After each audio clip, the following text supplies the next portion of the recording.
Bon, alors pourquoi du colza durable? Du colza durable, on en veut parce qu'on a de moins en moins de produits phyto pour protéger les colzas. On a de plus en plus de problématiques de ravageurs. Et puis, on a des rendements qui font que diminuer en moyenne et que des surfaces qui font que d'augmenter en fait. Du coup, on a besoin de plus en plus de pouvoir répondre à cette demande en produisant du colza.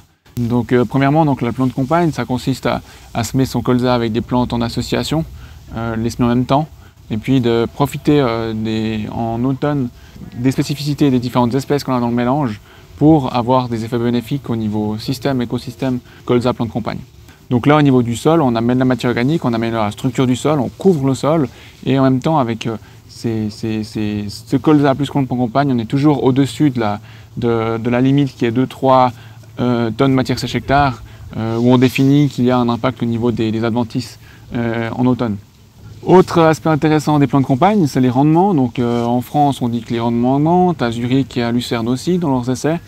On parlait de matière organique avant, maintenant si on parle un peu de fertilité du sol, fertilité du système, les mélanges qui contiennent le plus de légumineuses fixent jusqu'à 35 unités d'azote par hectare.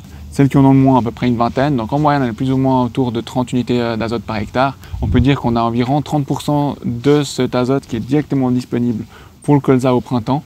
Et les 60% qui restent seront disponibles pour l'interculture d'après ou pour la culture d'après. Ce mélange de plantes qui va être mis avec le colza va embêter l'altise d'une manière ou d'une autre, soit par des molécules chimiques, soit par le fait d'attirer l'altise, soit le fait de couvrir le sol. Donc l'altise aura plus de peine à trouver le colza pour aller y pondre les œufs à ses pieds. Des plantes compagnes, elles marchent mieux si on a un semis qui est précoce.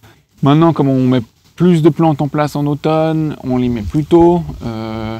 On préconise quand même un petit apport d'azote en automne pour donner un peu un boost aux plantes compagnes, donner un peu un boost au colza, qu'on ait un système de plantes associées qui soit robuste et puis qui soit bien en place avant l'entrée d'hiver.